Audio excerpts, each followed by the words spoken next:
Hey everybody, Pete with you here. How are you guys doing today? Are you doing well? Give a thumbs up. All right. Well, today is September 19th, Sunday. It's a beautiful day. Picture perfect, 77 degrees last time I checked, and very low humidity. These are the kind of days I love. Well, today's adventure is going to take us to Bel Air, Maryland. What's in Bel Air, Maryland? Well, Tudor Hall. Tudor Hall is the childhood home of John Wilkes Booth, and we're going to learn about him and his father, who is Junius Brutus Booth, who had the house built and moved from London to Bel Air, Maryland. And we're going to do a tour today. It's called the Spirits of Tudor Hall. So I'm really looking forward to it. We're going to have some fun. Ready to have some fun? I'm on my way there right now. Let's go. All right, guys, so I have arrived at Tudor Hall. I'm now walking up to the entrance, and we're going to do this Spirits of Tudor Hall tour. I'm really looking forward to it. Hope you are too. All right, guys, so I paid for my ticket. We're going to be good to go. We're going to go check out Tudor Hall. There's a few other people here that are going to do the tour. So this is going to be fun. All right, guys, so I'm in the house right now, and in about 2 minutes, the tour is going to start. We're going to check things out all around this Tudor house, which is beautiful. I'm the president of the Junius Brutus Society. The county purchased Tudor Hall in 2006, and that's the same year the Junius Brutus Society was formed in order to open it to the public like we're doing today, and we turned the first floor into a museum. So I hope you enjoy your tour today, and if you can stay for the talk, it's all the better. We have an excellent speaker this afternoon. Right now I'm going to turn you over to an excellent tour guide, Judy. Thank you very much. Yeah, he always says that, so I'll keep coming back. Well, welcome to Tudor Hall. How many of you are from Harper County? Okay, most of you. Okay, so some of the things that I mentioned you'll recognize. Well, our story is going to begin with the patriarch of the Booth family, Junius Brutus Booth, who was born in London in 1796. His father, Richard, was a barrister, or as we would call him, a lawyer, and he was hoping that Junius would follow in his footsteps, or at least choose a reputable career. But that was not to happen. When Junius was in his teens, he attended his first theatrical production in London and was bitten with the acting bug. And after that, nothing would do except a career in acting. Doctors, lawyers. Actors then were rather frowned upon as being strange people or whatever, so that's why his father was not real happy. The Booth Library was filled with many volumes of literature, and among those were the complete works of William Shakespeare. And Junius read every play and memorized every line of every character in every play. He was extremely intelligent. Of course, it wasn't unusual at that time because if you never knew when you might be called upon to fill in for an actor who became ill. And not only that, but he also taught himself to speak several languages, at least conversationally. He could speak French, German, Italian, Spanish, Greek, Latin, Hebrew, and Arabic. As I said, speaking them conversationally.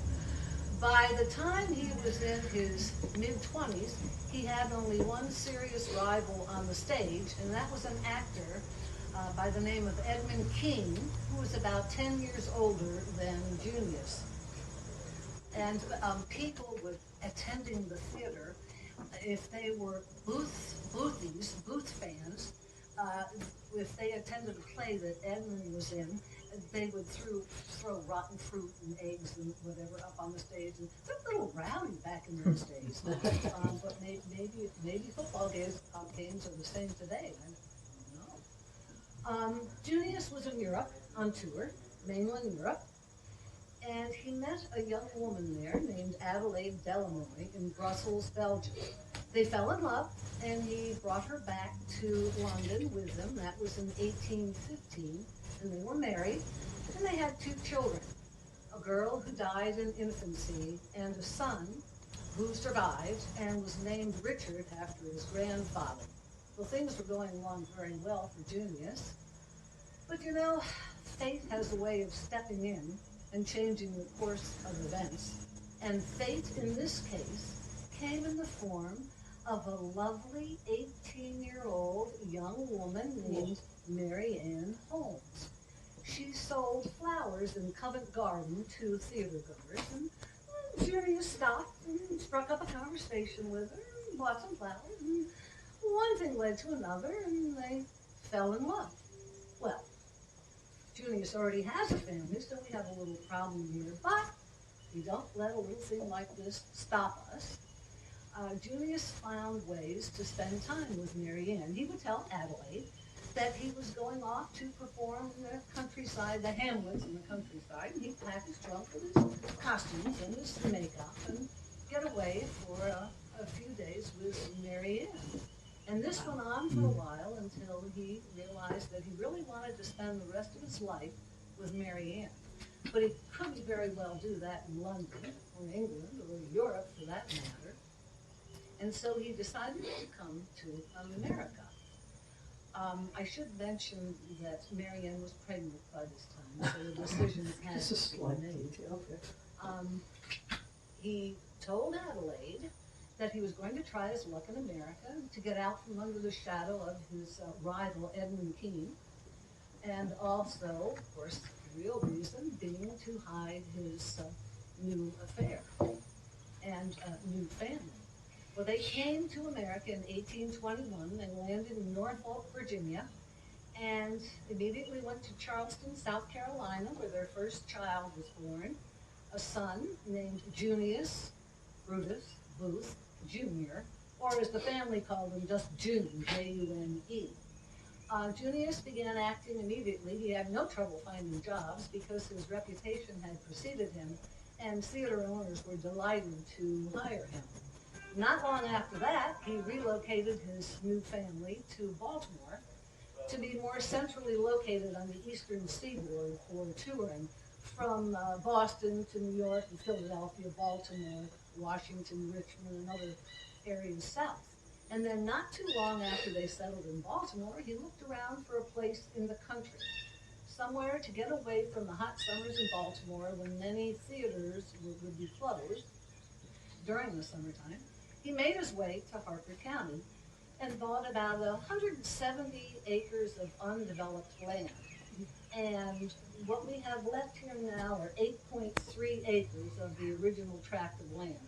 Originally, his property would have started on Route 22 and backed up on Prospect Mill Road. So it was quite a bit. I said it was undeveloped. There wasn't anything on the property. And he bought a log house from a neighbor and had it moved onto the property on log rollers greased with pig water. And a lot of people in the neighborhood came out to see this because usually a house was broken down and then reassembled, but this one was moved intact. We have a much larger picture of it inside, but just to give you an idea, that's not the Booth family. Those are later renters on the property, but that was the log house. As I said, there's a much larger picture inside, you can see. It's pretty good. Junius added wings on the sides to accommodate his growing family. He and Mary Ann had 10 children in all. Now, add to that the arrival of his father Richard from London to spend his last days here in America. And a few years later, Junius's sister Jane and her husband Jimmy Mitchell, and as I read them described, their 8 undisciplined hooligans. So now, start adding up these numbers here. Junius supported all of them on his acting salary. Jimmy Mitchell did nothing, his brother-in-law. He spent most of his time in local bars and taverns, and I read a description of him as being a reprobate, which would be, for you young guys, a scumbag. A reprobate of the lowest order with about as much parental responsibility as a stray tomcat. Junius supported all of them. First question is, why would he do that? Why allow his sister and brother-in-law, his shiftless brother-in-law, to live on the property. And they didn't live in the regular house. Junius had a loft in the stable done over for them so they could live there. Well, we don't know, but we can guess. Jane and Jimmy Mitchell came from London. And they knew Adelaide. Yeah. And not long after Adelaide finds out what's going on here, they're off the farm. They're off the property. So chances are it was a form of, am I hearing it? Blackmail. Yeah. Blackmail. By the way, Junius would send Adelaide money on a regular basis to support her and their son Richard. And he did that for 25 years before she ever found out what was going on. And my first thought was, she must have been a singularly nice woman. But then I realized, well, she didn't have a Facebook page. She didn't tweet. And she didn't have a blog. So she never found out. But when she does, I'll tell you more about that after. You're going to see one woman who's upset. Now this house was not built until the early 1850s. Junius decided he wanted something nice when he was getting ready to retire, somewhere he and Mary Ann could live and their grown children could visit in his later years. And, well, let's face it, anything would be improved from this, a log house. He found the plans for a house in a book by an English architect named William Ramsay, and it's the English parsonage in the Tudor style, which is exactly what this house is. So he bought the plans and he hired an architect or a builder by the name of James Gifford to build the house. Now, ironically, James Gifford was responsible for another structure in Washington, D.C. I said ironically. He was also a builder of what building, what structure in Washington? Ford's Ford's Theater. So it sort of gives me chills, even out in the sun. Yeah, same builder who built this house also built Ford's Theater. A little bit of irony there. The diamond pane windows, the shutters, the doors, the doorknobs are all original to the house. Other things have been replaced since then, but with the same building plan so that the architecture would remain the same. The other difference is, I don't know if you noticed when you came up, there's a little balcony over there. But you'll have to notice it when you go out afterwards. It's called nicknamed the Romeo and Juliet balcony because the kids used to, the children used to do scenes from Shakespeare. Scenes from Shakespeare. But Junius didn't read nursery rhymes and fairy tales to his children growing up. He read them Shakespeare. So that was not necessarily all unusual. Now, we're going to go around to the side. And I'll show you a little more about the architecture and explain a little bit about the farm. Junius wanted this to be a working farm. He had an orchard, he had a vegetable patch, he built a barn, a cider press, a stable, he had livestock, and he used to hitch up a wagon with a couple of horses and take fresh eggs, live chickens, and vegetables down to Lexington Market in Baltimore. So he loved, and he used to spend the summers here when theaters were closed. The rest of the year he was on tour. Mary Ann and the children were here probably 7 or 8 months out of the year. Now, of course, Junius couldn't do all this work himself. He was opposed to slavery, but he was not opposed to leasing the slave from the neighbor. And this he did. The slave's name was Joseph Hall, Joe Hall, and he bought Joe for $800 and told him, if you work for me for 5 years, I will grant you your freedom. And we know he did this because the 1840 census for Harford County lists Joseph Hall as a free man of color. Joseph continued to work here, was paid a regular salary, and was able to buy his wife and his children out of slavery. And that was before the Civil War.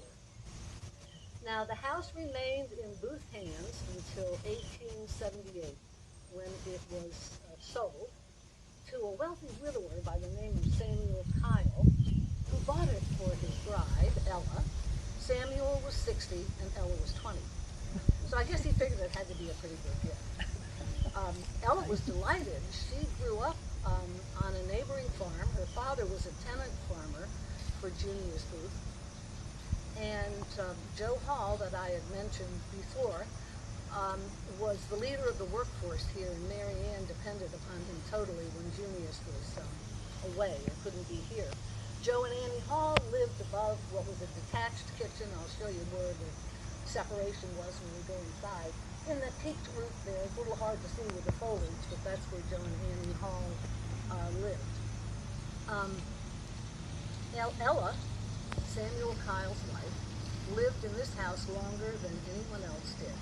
She came here in 1878 as a bride, and she died here in 1948 at the age of 90. So she lived here for 70 years. And the little room that's our gift shop now, she actually turned into a little museum, and was hoping that the house would remain untouched and be kept in good repair by future generations, which it has. Tom had mentioned to you that the county bought it in 2006. They actually, a couple bought the property in 1999 after the one couple who'd lived here for 30 years both passed away, and they outbid the county for the property, and they for $415,000. Outbid the county because it went on the auction block, and they sold it to the county 7 years later for $810,000. So that's About a flipping. turnaround on that investment. Part of the reason was probably because, well, summertime you can't see them as well, but there is a development over there, and that development happened after they had moved in, bought the property in 1999. It had been under an historic trust, and the state of Maryland said, well, you know, you don't really need all of that. It could only be used for farming at that time. And so when they lifted the historic trust, the owner of the farm sold the property, and that's probably why the couple decided to move, because they lost a lot of their privacy. But they did do a lot of work. They put in things like the flagstone patio and other alterations to the house. This wing originally was the same size as the one on the other side, and Ella had it bumped out, and she also connected the detached kitchen to the rest of the house during the time that she was here. So now, we'll go inside. Pretty cool so far. Now, you'll be able to see later on when you're walking around too. As I said, these two rooms were originally the same size. Okay, you just did something that Junius Booth never did, and that was walk into a completed Tudor Hall. He died in 1852. He had been out in California. June, the oldest son, was managing a theater in San Francisco, and Junius went out there to complete an acting engagement and was on his way home. Now, keep in mind, back then, when he went out, he had to go down through the Gulf of Mexico, across the Isthmus of Panama, no Panama Canal, and then up the coast of California. Coming back, the same thing. The way out, no problem. The way back, he was robbed. And this was in 1852. Why were highwaymen working and waiting there for travelers coming back from California in 1852? Yeah, the gold rush. Well, he lost everything, so he stopped in New Orleans, completed an acting engagement there, and then was on a steamboat on his way up the Mississippi to the Ohio River and home when he became ill. There wasn't a doctor on board, and he refused any offers of help, and he died probably of dysentery, which he could have picked up anywhere along that trip home afterwards. Well, now we've got a problem. The breadwinner in the family is gone. Mary Ann, her two youngest sons, John Wilkes and Joseph, were not really interested in farming, so she eventually had to put the, she didn't sell the house till 1878, as I said, but she did rent the house and leased the land to neighboring farmers and moved back down to the townhouse they had on Exeter Street in Baltimore until she finally sold the house in 1878. So now we're going to go around and meet the family. So come right around here. At that time, 4 bedrooms upstairs. And the one that's above, that's right outside or inside the balcony up there was John Wilkes's bedroom. We know that because the sister said he would never sleep in a room that faced the setting sun. And the sun sets over here. So, okay, something else I'll point out. I hadn't even noticed this because I have my back to it. But someone said one time, why is the fireplace uneven? I mean, its placement. That's because originally this was closed in, and there was only one way to come through, and it was that way over there. So anyway, that solved that. I thought, you know, darn if I know, I gotta find out why the fireplace is not in the middle. And it's a double-sided fireplace, and it goes upstairs, and is also double-sided. Okay, the family. This is Junius. On the left, playing his most famous role as Richard III. On the right, the photograph was taken by Matthew Brady, the famous Civil War photographer. Okay? Now, Junius was, well, he was a dynamo. He was only about 5'4", 5'5" in height, but he was dynamic on the stage. Now, today we would consider him overacting because he was bombastic. But that was the style at the time, and he was very popular. This is Mary Ann, early years and then in later years. And as sometimes we like to call her the long-suffering Mary Ann, because she was still just only a teenager when she came here, started raising a child, she had a child about every 2 years, just like clockwork, and really didn't know anything about cooking and taking care of, and she depended a lot on some of the older women in the neighborhood to help her out. But she did the job, and she was theirs was genuinely a love story. Ooh, this is the only picture we have of Adelaide, Junius's wife, his first wife. You know, if I could have told Adelaide anything, I would have told her not to have her portrait done in profile. Not a good idea. Every time I see it, what goes through my mind is, I'm seeing The Wizard of Oz, I'm seeing Margaret Hamilton on a bicycle, and the music, the music and Toto's in the basket in the front, and that's all I can think of. Okay, Adelaide, how did she find out? Well, with all of the members of his own family and his sister's family to support, Junius started to backpedal on his payments to Adelaide. Not as often and not as much money. And by this time their son Richard is a young man, and she says, I want you to go to America and find out what your father is up to, what's going on. Richard comes over to America.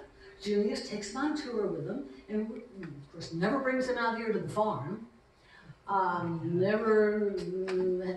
Nothing around Mary Ann and the children. And this I find so hard to believe, but Richard never found out what was going on for 2 years while he was here. Now I told you Junius was a good actor, and I guess he really was, because he managed to conceal this. Finally, however, Richard finds out. He contacts his mother back in Europe, and as soon as she can come up with the money, she books passage to come over here. Some sources we've read said that her passage was paid for by Edmund King, Junius's rival, sort of a way to dig that. Anyway, she arrives in the late 1840s, loaded for bear. She parks herself in Baltimore with their son Richard, and then we waste no time to confront Junius anywhere, such as the rehearsals at the theater, at the open air market in Lexington Market. She even comes out here to the farm and berates Mary Ann. And anyone who will listen, she says, I am his lawful wife, this is his legitimate son, and you know what the rest of these are. Now, question is, and we don't have the answer for this, did Mary Ann know that he was still married to Adelaide? We don't know. Their daughter, Asia, says that Junius and Mary Ann were married in Europe before they left for America in 1821. That may be, but it wouldn't have been a legal marriage because he was still married to Adelaide. Finally, in April of 1851, Adelaide grants Junius a divorce. And in May of 1851, Junius marries Mary Ann, finally making her an honest woman.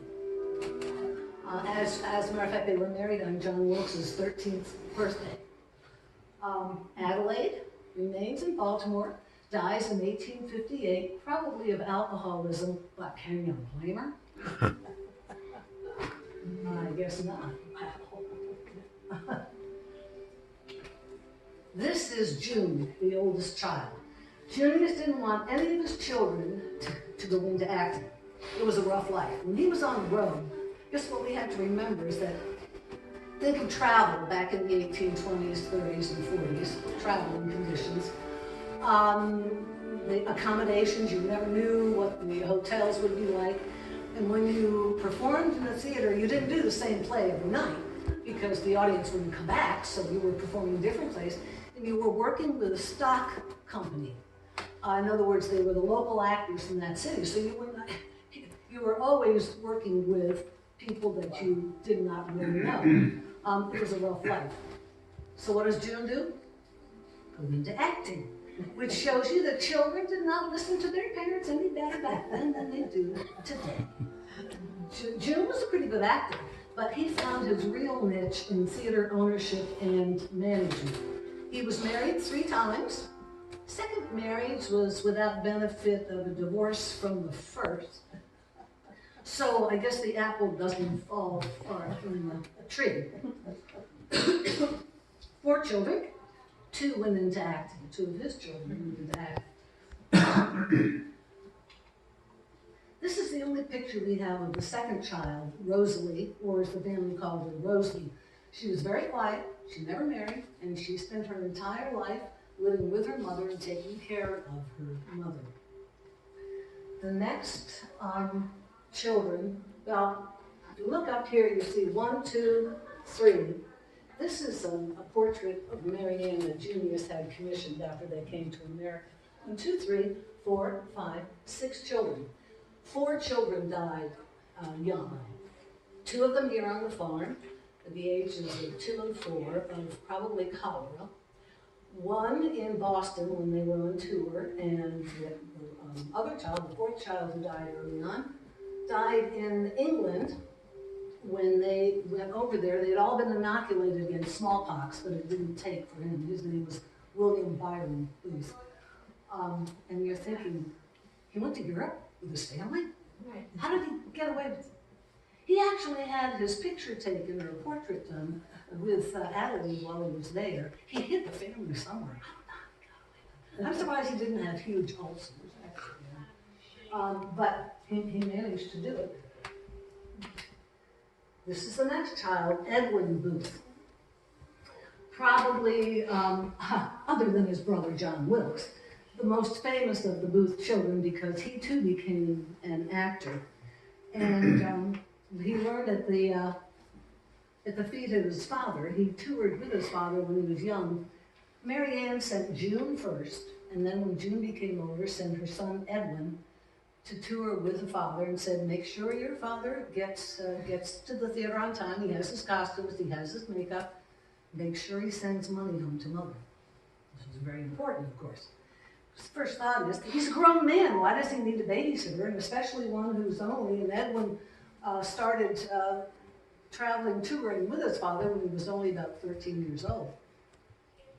Well, chalk it up to artistic temperament or the rigors of the touring, whatever, but Junius had a few problems. Today he might even be considered manic depressive, mood swings, but he was also a full-blown alcoholic, which was not unusual at that time. So he was unpredictable. And sometimes he'd appear on stage, say a few lines, and walk off and hit the nearest bar. Other times he might be in a bar, and if you walked in with a sob story about being down on your luck, he'd reach in his pocket and pull out money and give it to you. And this was money that was supposed to be sent home to mother to take care of the family. So someone was needed to, speaking of the alcohol, here's an interesting story. He was on tour, I think it was in Boston, and they locked him in his hotel room, so he couldn't get to a bar, a tavern. He bribed one of the employees at the hotel to get him a bottle of booze, use a straw, and the straw was put through the keyhole of the locked door, and he drank through the straw in the keyhole and drank it. Yeah. So, you know, where there's a will, there's a way, I guess. Anyway, one good thing for Edwin was that he learned the acting trade. Junius was considered the greatest Shakespearean actor in America in the first half of the 19th century. Edwin was considered the greatest Shakespearean actor in the second half of the 19th century. And he went on to become famous and quite wealthy, and was able to support members of his family in later years, especially after Junius had passed away. When Edwin started to tour with his father, he said, on that day, my childhood ended, because he had to keep track of his father the whole time on tour. Here's a picture of Junius with Edwin, again taken by Matthew Brady. This is the Players Club in New York City. Players would be similar to the Lambs Club and the Friars Club. This is in Gramercy Park, and Edwin Booth, along with 14 other men, including Mark Twain and General William Tecumseh Sherman, founded the Players Club in 1888. Junius bought the property for $78,000 and had it renovated to suit the needs of the club. All-male, exclusive club. Society. The members of society included not only those in acting or in writing, but also prominent businessmen, whatever. No women. The first woman who was invited to join the Players Club was 100 years after its founding, and when I tell you her name, and if you've been around long enough, you recognize it, you can understand why she was chosen. Helen Hayes was the first woman to be in the Players Club. Edwin asked only one thing, that a room be reserved for him on the top floor when he was in New York City, and he actually died there in 1893. I read an interesting thing. George S. Kaufman was a drama critic and playwright back in the 1920s, 30s, 40s, and he was asked, he had a very satiric wit. He was asked once, what's the difference between the Lambs and the Players and the Friars? And he said, well, the Players are gentlemen trying to be actors. The Lambs are actors trying to be gentlemen. And the Friars are neither trying to be both. This is Asia Booth, the next child. And yes, she was named for the continent, and that was her father's choice, because he said so many wonderful inventions and things came from the continent of Asia. She was a family historian and was very close to her brother John Wilkes. They were only a couple years apart in age. Asia married a man by the name of John Sleeper Clark, who was a friend of Edwin's. He was an actor, what else is new? John Wilkes said, don't marry him. He's marrying you for the Booth name, to ride on the Booth coattails. And when I tell you what happened later on, you may think John Wilkes was right. They had 8 children. They lived in Philadelphia. 6 surviving children. This is a mural. If you've been in the post office in Bel Air, you might recognize this. This was commissioned during the Depression, what do you call it, CCC or Public Works, whatever, commissioned paintings to be done, murals, in various public buildings. And this is supposed to represent the first official acting engagement Edwin had, and it was with his brother-in-law, John Sleeper Clark, in Bel Air, in the courthouse. Not the courthouse that's there now, that burned, the original one burned down. But they had playbills printed up in Baltimore, and they were doing just little excerpts from various plays. I think they charged 25 cents for adults and 12.5 cents for children. They gave the playbills to Joe Hall, the man who was in charge of the workforce on the farm, told him go nail them to various fence posts and trees and whatever all around Bel Air, and which Joe did. And then when Edwin and John Clark rode their horses into town that night to perform, they sold them all upside down. Because Joe couldn't read or write, but he was consistent. All upside down.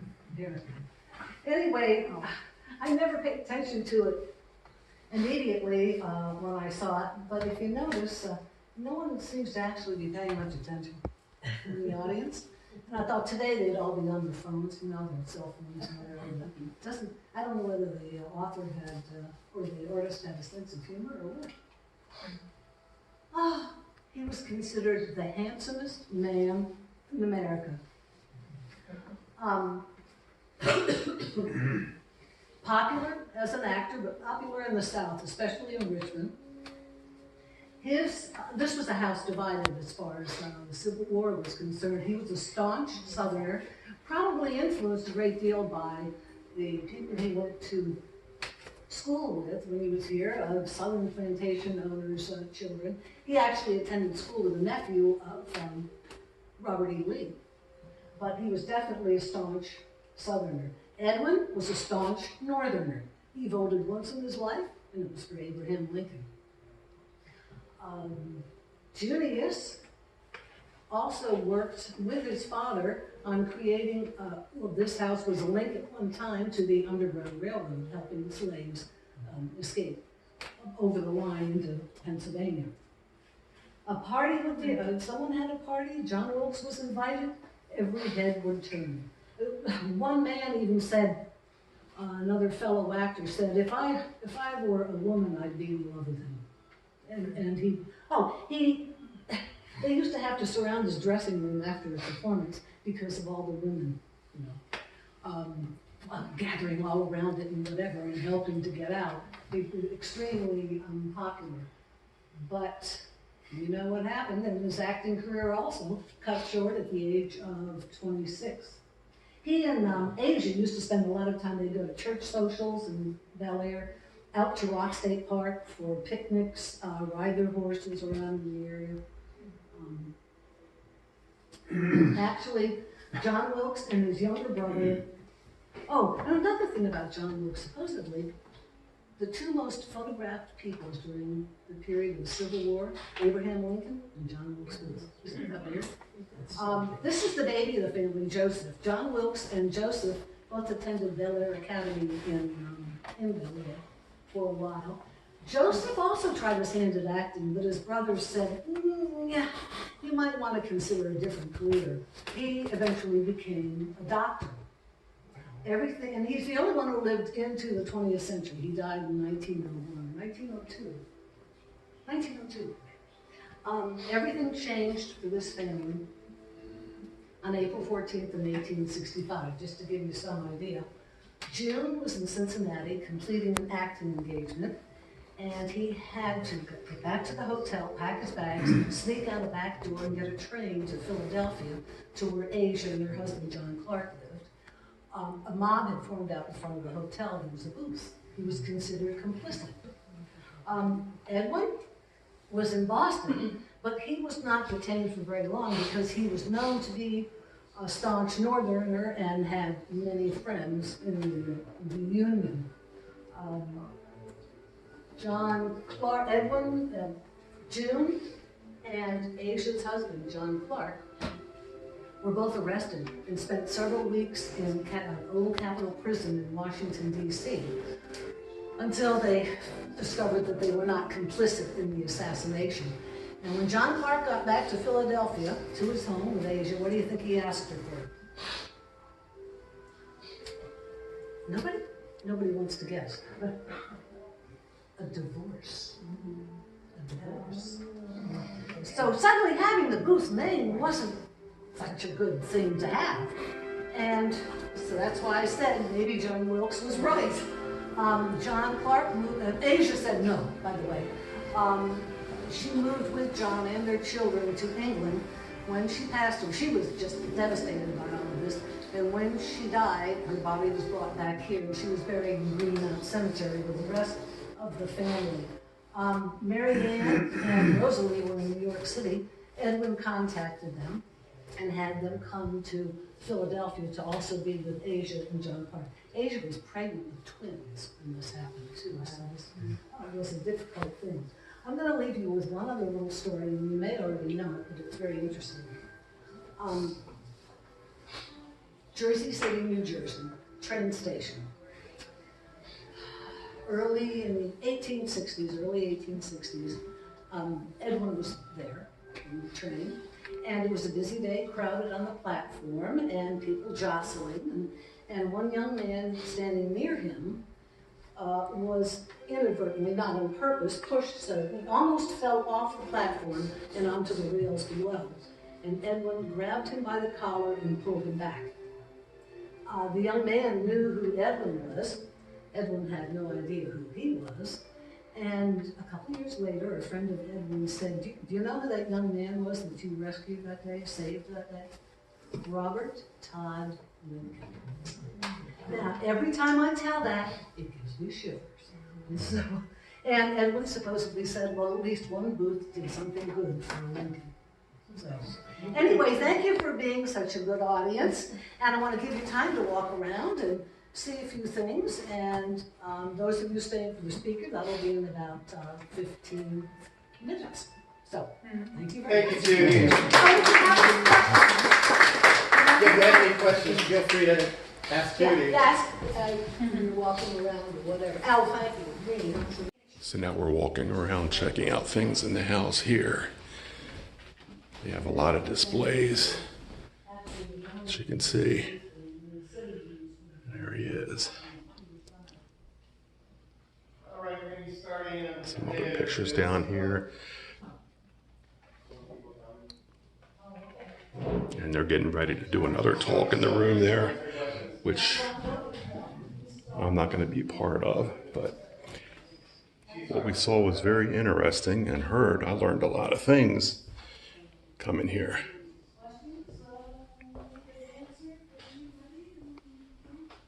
Fascinating.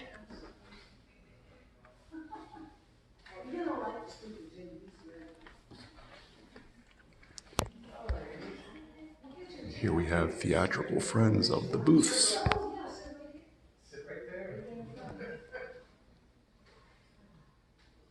Well, welcome to Tudor Hall. My name's Tom Fink. I'm the president of the Junius Brutus Booth Society. The county purchased So here's another room here that's got some info about John Wilkes. Yep.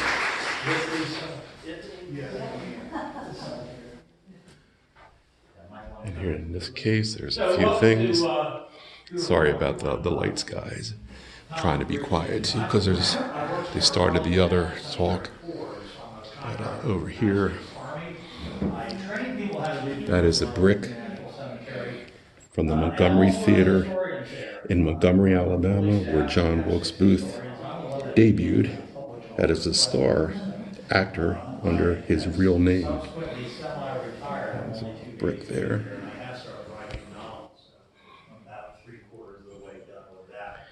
It's a Victorian stereoscope right there. Those are pretty cool. I've seen them before in antique stores. This is a pair of mother of pearl opera theater glasses. John Wilkes Booth's journey home. So this is pretty How many cool. people have ever heard the story that John Wilkes Booth was not shot in the Garrett farm in Virginia, and that he lived to No, that's true. It's a wonderful thing. One of the people who 10 years ago I offered him a lock of John Wilkes Booth's hair from the body. Now that is a picture of Junius Brutus Booth as Richard III. It's a lithograph. He was all excited about it, but he never followed up on it. There he is.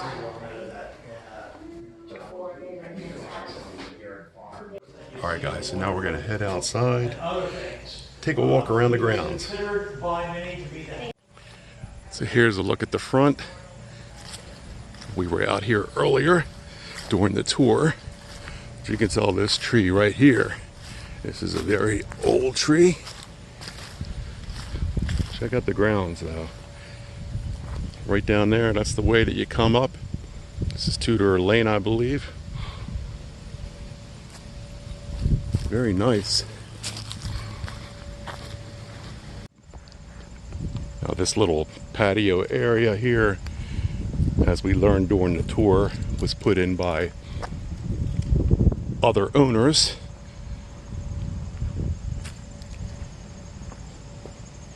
This is beautiful. Very nice. Take a close look over here.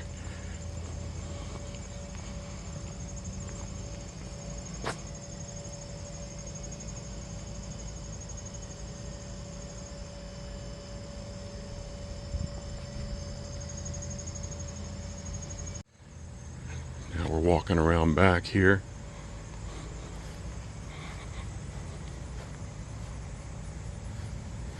And again, a lot of the land. There's the parking lot over there. You can see the Beetlemobile. This is beautiful. And I hope it comes through that this is just a picture perfect day. Beautiful weather. And here's the other side of the house here.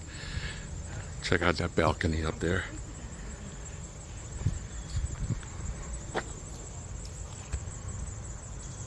That's pretty cool.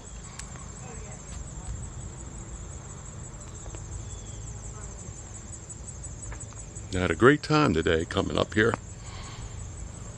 Learned a lot.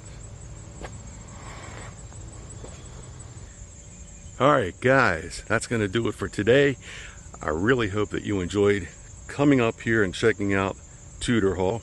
That was really interesting. I think the thing that blew me away the most is the person that designed Tudor Hall was the same person that designed Ford's Theater.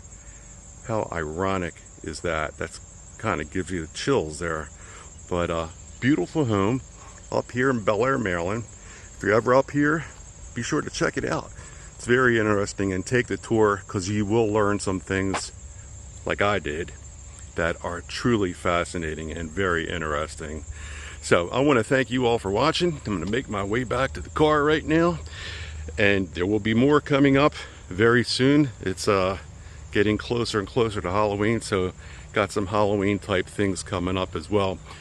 Thanks so much for watching. I really appreciate each and every one of you, and thanks to all the new subscribers for coming along on this adventure with me. I will see you all on the next one. Until then, be sure to take care of each other, be nice, smile. It's contagious.